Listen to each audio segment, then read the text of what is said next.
Саламатсыздарбы? Бүгүн биз коркунуч жөнүндө сөз кылабыз. Бизге суроо келген экен, келелек күндөрүм үчүн коркуп жатам, кантип кутулсам болот? Ардактуу көрөрман, сиздин сурооңуздун өзүндө эле жооп жатат десек жаңылышпайбыз. Сиз башкача айтканда, жок нерсе үчүн коркуп атасыз, келелек нерсе үчүн коркуп атасыз. Эмне себептен? Анткени сиз өзүңүздүн жан дүйнөңүздө, подсознание, мээңизде негативдүү сценарий жазып алдыңыз.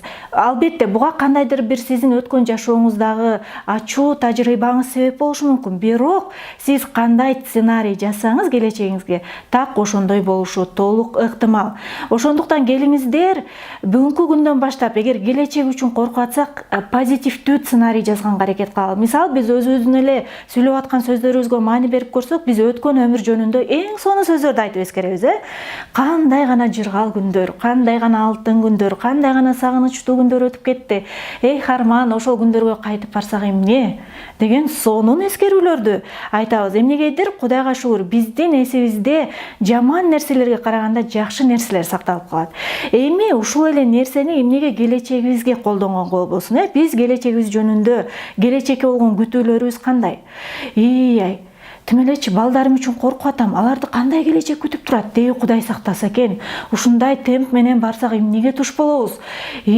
Коркуп атам деген карасаңыз, келечектен биз эч нерсе боло электе эле ушунчалык бир негативдүү нерселерди күтүп алып атпайбызбы?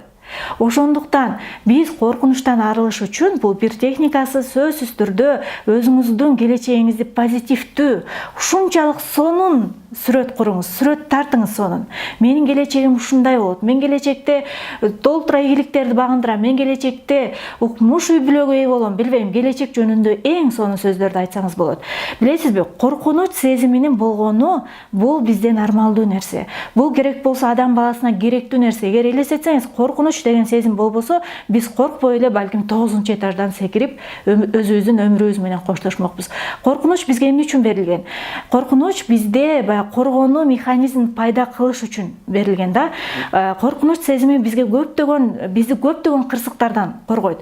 Бирок тилекке каршы биз ушул сезимди болбогон деле болор, болбос нерселерге колдоно бергенибиз кичине бул көйгөй да.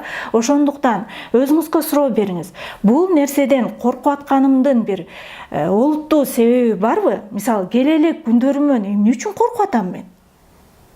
Балким сиз бир ажырашкан үй бүлөнү көрүп алып, келелек күндөрүңүз үчүн турмуш кургандан коркуп атасыз. Бирок эч качан сиздин жашооңуз башка бирөөнүн жашоосун кайталабайт. Анткени сиздин жашооңуздун автору сизсиз. Эч качан сиздин маңдайыңызга алдын ала жазылбайт. Сиз жазасыз. Бирок сиз кандай нерсени жазасыз? Позитивдүүбү же негативдүүбү? Ошол нерседен көз каранды. Ошондуктан коркунучту туура жакка колдонолу дагы, ал эми туура эмес жактарда өзүбүздү анализ кылып, туура позитивдүү сценарий жазалы.